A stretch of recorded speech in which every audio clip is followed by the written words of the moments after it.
તો આ તરફ બનાસકાંઠાના પાલનપુરમાં પણ પોસ્ટ ઓફિસને ધમકી મળી છે। પોસ્ટ ઓફિસને બોમ્બથી ઉડાવવાની ધમકી મળી। ઈમેલ મળતા પોલીસનો કાફલો ઘટના સ્થળે પહોંચ્યો। હાલ પોસ્ટ ઓફિસમાં તપાસ હાથ ધરવામાં આવી।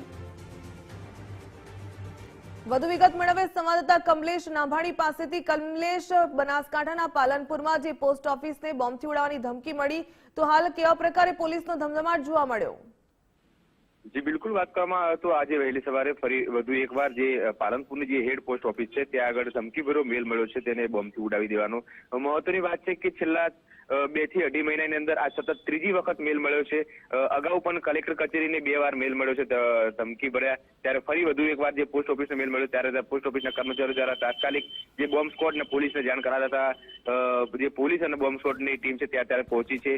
ત્યાં શોધખોળ ચાલી રહી છે, પરંતુ મહત્વની વાત છે કે અવારનવાર જે રીતે આ રીતે જે મેલ મળ્યા છે જેને લઈને ક્યાંક ને ક્યાંક લોકોમાં પણ હવે એક ડરનો માહોલ ઉભો થયો છે।